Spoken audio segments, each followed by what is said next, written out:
Érosion côtière, où investir, où acquérir en France.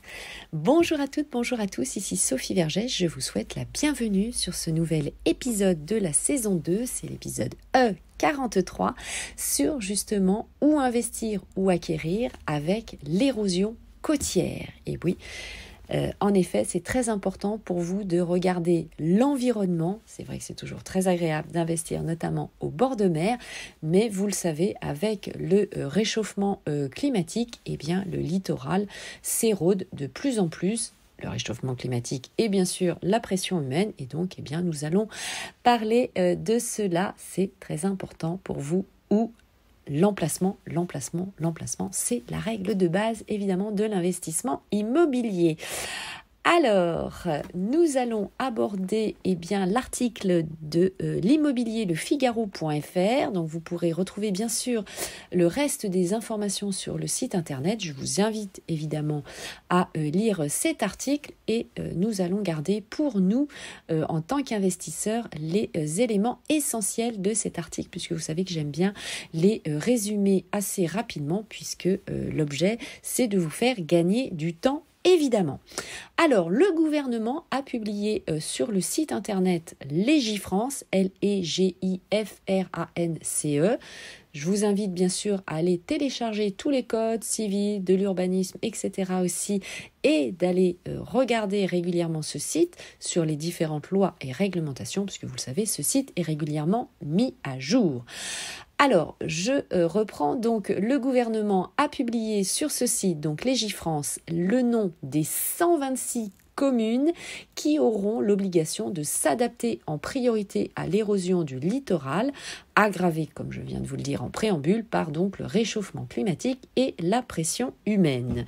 La majorité de ces villes sont situées sur les côtes atlantiques et la Manche, notamment 41 communes en Bretagne, 16 en Normandie et 31 en Nouvelle-Aquitaine. On peut citer en exemple bien sûr Dieppe en Normandie, Arcachon en Gironde, le Cap Breton dans les Landes ou encore l'île de Bréhat, Lannion, Quiberon, Trégastel en Bretagne. Donc regardez évidemment à chaque fois dès que vous avez le souhait d'acquérir dans une ville s'il y a évidemment des problématiques de ce type. Donc, certains maires évidemment saluent le financement par l'État de 80% du coût des travaux pour anticiper le risque, mais on le sait très bien, évidemment, ça ne suffira pas. Alors, avec le recul du ce qu'on appelle de trait de côte, donc je vous ai fait bien sûr un épisode que vous pouvez réécouter sur ce sujet.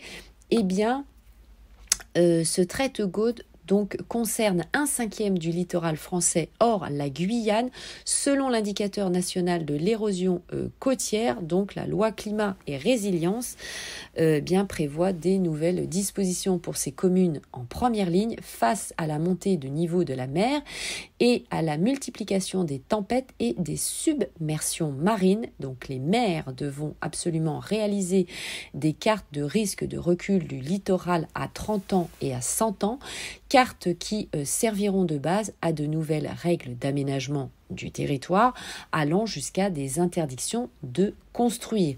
Donc, ce qui veut bien dire pour nous que, en tant qu'investisseur acquéreur, il est recommandé bien sûr d'aller toujours télécharger le PLU, le plan local d'urbanisme, pour connaître justement la constructibilité de chaque zone, puisque vous savez que les villes sont découpées comme un gâteau en morceaux, en zones, pour savoir évidemment s'il y a des problématiques. Donc n'hésitez pas bien sûr à contacter de vive voix ou de vous rendre sur place sur le service de l'urbanisme de la ville, puisque évidemment, le personnel, les agents du service de l'urbanisme seront ravis de vous recevoir.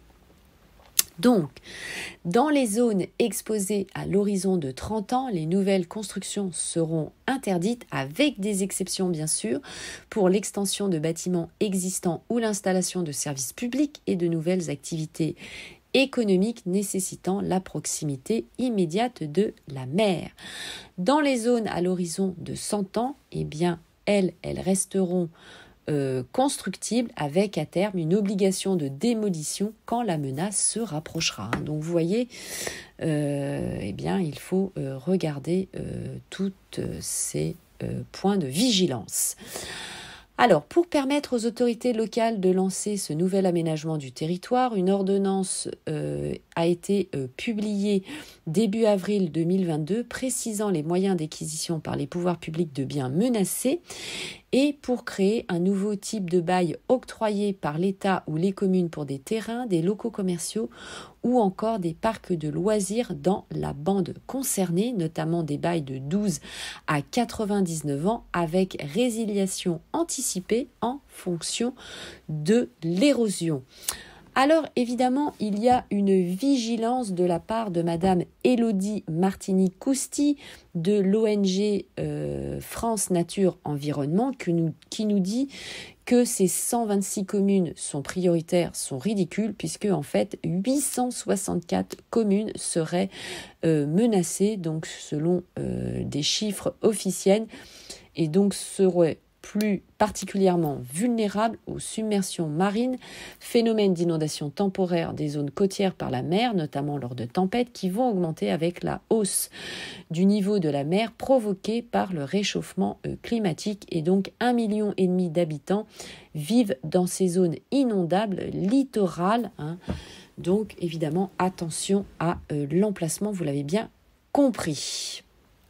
Alors, l'Association nationale des élus du littoral regrette également qu'il y ait certains flous juridiques qui laissent présager de nombreux contentieux susceptibles de nuire à l'atteinte des objectifs affichés. Donc, il y aura bien sûr le déplacement de populations qui seront touchées et il va y avoir un problème de dépréciation des biens immobiliers dans la bande menacée. Donc vous l'avez compris, l'emplacement est le grand sujet de votre futur investissement immobilier. Alors, vous avez bien sûr, vous le savez, des cartes interactives sur Internet pour regarder la montée des eaux. Donc, il y a des simulations aussi que vous pouvez regarder. J'attends vos commentaires et vos différentes réactions sur, bien sûr, les réseaux sociaux. Je vous pose une petite question aussi si vous souhaitez évidemment interagir dans la communauté où je publie le podcast, c'est-à-dire la communauté Encore, ANCHOR. Et bien sûr, à tout de suite, portez-vous bien, abonnez-vous et partagez l'épisode. Ciao, bye bye, portez-vous bien, je vous embrasse. À très vite.